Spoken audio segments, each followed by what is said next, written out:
sahabat Kompas.com, pada akhir April 2021, banyak orang India kabur ke luar negeri untuk menghindari tsunami virus corona yang tengah melanda negaranya.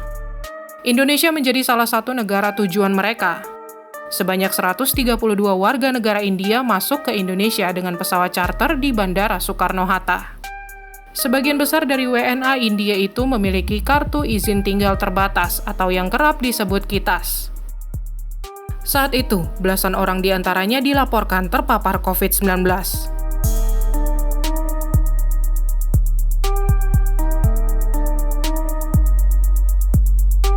Setelah peristiwa itu, kasus virus corona varian Delta yang awalnya ditemukan di India mulai bermunculan di Indonesia. Kasus pertama varian itu terdeteksi di Jakarta, yang kemudian menyebar ke Kabupaten Kudus, Kabupaten Bangkalan, hingga mendominasi di sejumlah wilayah tanah air. Sebab varian Delta memiliki kemampuan penularan yang sangat tinggi dibandingkan dengan varian virus corona lainnya. Dari catatan Kementerian Kesehatan per 6 Juli 2021, ada 436 kasus varian Delta di Indonesia.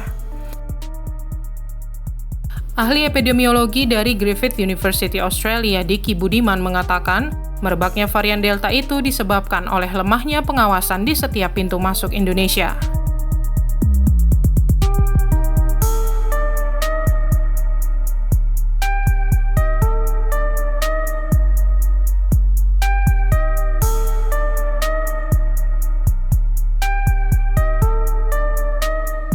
Diki mengatakan durasi karantina bagi pelaku perjalanan dari luar negeri yang terdeteksi varian Delta dan Alpha seharusnya ditambah menjadi 21 hari.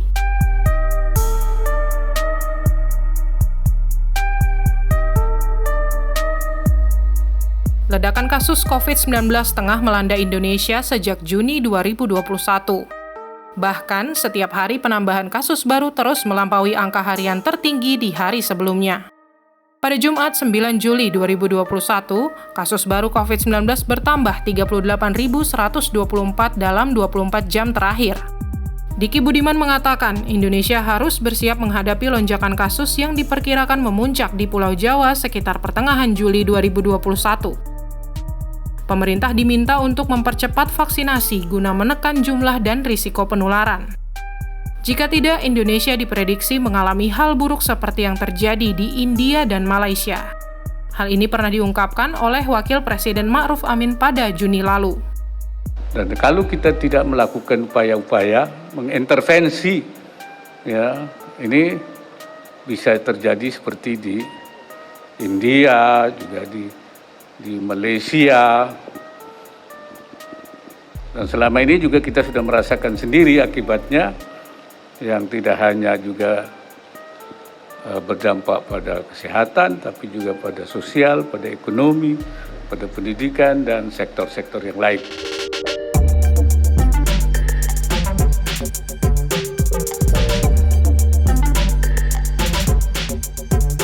Menteri Koordinator Bidang Kemaritiman dan Investasi Luhut Binsar Panjaitan mengatakan, pertengahan bulan Juli merupakan masa kritis bagi Indonesia menangani pandemi.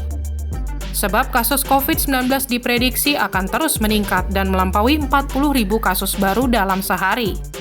Mengantisipasi kemungkinan tersebut, pemerintah telah menyiapkan berbagai skenario jika Indonesia benar-benar jatuh ke situasi terburuk. Angka ini bisa akan terus naik seperti hari kemarin 29.000, bisa saja mungkin nanti kita sampai ke 40.000 ataupun lebih. Oleh karena itu, skenario-skenario untuk menghadapi itu tadi sudah kita lakukan. Jadi baik mengenai obat, mengenai oksigen, maupun tadi rumah sakit. Kalau ada yang bilang tadi perlu bantuan dari luar, kita juga sudah komunikasi dengan Singapura, kita komunikasi juga dengan Tiongkok, dan komunikasi juga dengan sumber-sumber lain. Jadi sebenarnya semua secara komprehensif sudah kita lakukan. Luhut mengatakan jumlah fasilitas kesehatan dan pasokan oksigen telah ditambah.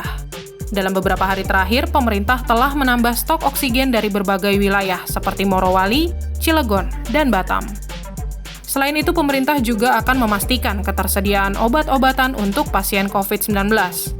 Luhut pun meminta masyarakat tak khawatir dan meremehkan upaya yang sedang dilakukan pemerintah.